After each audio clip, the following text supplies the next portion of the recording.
Stock price जो है present value of future cash flows है। एक सीए की जो ट्रेनिंग मिली है उससे ये आपको समझ में आ जाता है कि कंपनी मुनाफा कमाती है और आपको ये समझना है कि वो कंपनी नेक्स्ट 15-20 साल में कितना पैसा बनाएगी। और यही स्टाइल जो है अल्टीमेटली आपके लिए वेल्थ क्रिएट कर सकता है। आप टेक्निकल्स, लॉन्ग शॉर्ट, मोमेंटम, ये वो करके आप अपने मन को तसल्ली दे रहे हो। And I am talking not sophisticated investors but ordinary investors. मैं भी रिटेल का ही पूछ कि आप जो आपके पास अवेलेबल एवेन्यूज ऑफ इन्वेस्टिंग है 3 या 4 ही है। या तो आप फिक्स डिपॉजिट या बैंक डिपॉजिट में पैसा डालेंगे, या आप गोल्ड खरीदेंगे, या रियल एस्टेट खरीदेंगे, या इक्विटीज खरीदेंगे। आप अपना एसेट एलोकेशन कर लीजिए कि गोल्ड में फॉर रिस्क अवर्सनेस मैं इतना डालूंगा, 10 रुपया, 100 रुपया अगर मेरी सेविंग्स है तो 10 रुपया गोल्ड में, कुछ मैं रेनी डे के लिए बैंक डिपॉजिट में, थोड़ा रियल एस्टेट, खुद का एक रहने का घर हो जाए। बाकी जो पैसा बनता है वो तो इक्विटी से ही बनता है। तो ultimately present value of future cash flows के लिए आपको कैश फ्लोज समझ, कैश फ्लोज का proxy profit and loss account है। और इंडिया ग्रोथ इकोनॉमी में है, ग्रोथ इन्वेस्टिंग में ही पैसा बनेगा। तो आप सब एक्सपेरिमेंट करके देख लिए, value, deep value, Contra, momentum, सब करके देख लिए।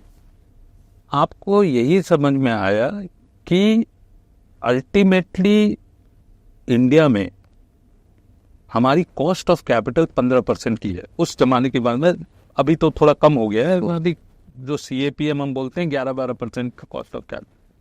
मैं बोलता हूँ कि थंब रूल, आप ये समझिए कि आपको बैंक से 15% से नीचे पैसा नहीं मिलेगा कोई भी बिजनेस कमाने।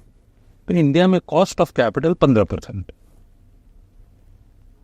आपका बिजनेस शेयर होल्डर के लिए तभी पैसा बना सकता है अगर बिजनेस का जो रिटर्न है वो 15% से ज्यादा। क्योंकि आपको बिजनेस को इंटरेस्ट तो, बैंक को इंटरेस्ट तो पे करना ही है, खर्चे आपको पे करने ही है, उसके बाद जो बचा वो शेयर होल्डर का पैसा है। करेक्ट।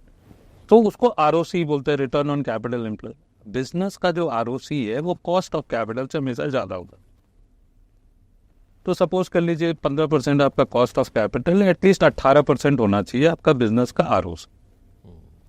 और फिर आप देखिए कि वो बिजनेस में ऐसी क्या खास बात है जो दूसरा कोई रेप्लिकेट नहीं कर सकता है।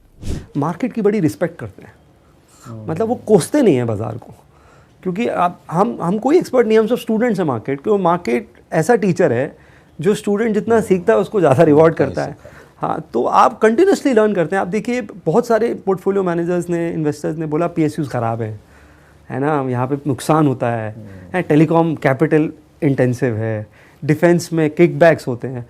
आप पिछले 2-3 साल के बैक सेक्टर देखिए, PSUs का मार्केट वैल्यूएशन $200 बिलियन था, आज $700 बिलियन हो गया। हमने कभी सपने में सोचा था कि HAL 5 गुना हो जाएगा, या टीटागढ़ जो कि एक सिख कंपनी थी जो रेलवे के वैगन्स बनाती थी। तो फिक्सेटेड नहीं है वो। अगर चेंज हो रहा है और वो चेंज नंबर में दिख रहा है और आपको आपके एक्सपीरियंस में दिख रहा है, तो उसको वो जो है ना अडेप्ट करते हैं। तो ये कुछ एक फीचर्स जो मुझे लगा जो इन्वेस्टर्स के हैं, ये आपको सीखते रहिए, हम्बल रहिए, और कंटिन्यूसली जो है और कभी भी वो कॉन्ट्रेरियन सोचते हैं, किसी क्राइसिस को वेस्ट नहीं करते।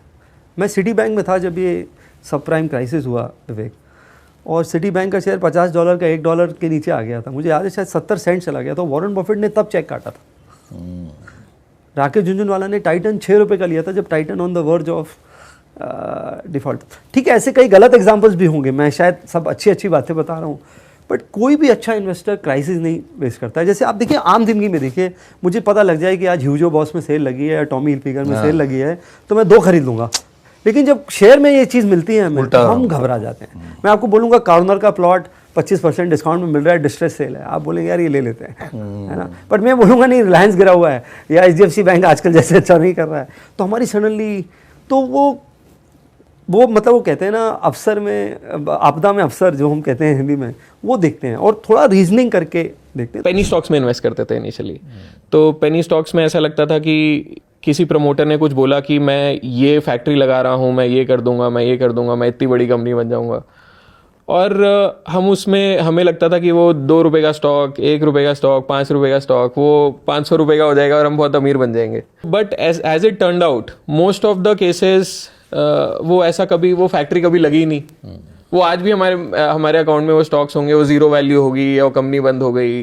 तो हमने देखा कि एक, या तो कोई एक बहुत बड़ा आदमी, अगर जैसे टाटा अगर कोई बात बोल रहा है, अंबानी कोई बात बोल रहा है, बिरला कोई बात बोल रहा है कि मैं ये फैक्ट्री डालूंगा, तो आप उस पर विश्वास करिए। अगर कोई नया बंदा जिसने अपने आप को कभी प्रूव नहीं किया वो ये बात बोल रहा है और इतनी एग्रेसिव बातें बोल रहा है, तो एटलीस्ट या तो आप उसका वेट करिए कि वो जब वो एक्चुअली वो टर्न अराउंड आए तब आप इन्वेस्ट करिए। तो ऐसी ऐसी कुछ लर्निंग्स थी। आप इनिशियली फ्यूचर्स एंड ऑप्शंस में बहुत ज़्यादा मतलब कि क्योंकि कैपिटल आपका छोटा होता है, आपको लगता है कि मैं इस छोटे कैपिटल से मैं एक बड़ा रिटर्न कमा लूँ और जल्दी जल्दी अमीर बन जाऊँ। तो अल्टीमेटली ये भी रियलाइज़ किया कि ऐसा नहीं होगा। मार्केट, पहले तो आपको एक लर्निंग कर्व आपको लेना पड़ेगा मार्केट्स में, और उसमें और धीरे धीरे जब कंपाउंडिंग होगी उसका बेनिफिट लेना पड़ेगा over the years. And initially आपको एकदम से आप अमीर नहीं बन सकते। Buying a gym membership is not going to make you fit. In the end, you have to go and put in effort over a very long period of time for results to start showing. And that requires कि एक process होना चाहिए, एक thought process होना चाहिए, आपको clarity होनी चाहिए आप क्यों invest कर रहे हो। आप दूसरों को बीट करने के लिए रिटर्न में इन्वेस्ट कर रहे हो या अपने लिए एक वेल्थ क्रिएट करने का, आपको कंपाउंडिंग का क्या मतलब है, उसका आप फायदा उठा रहे हो नहीं उठा रहे हो।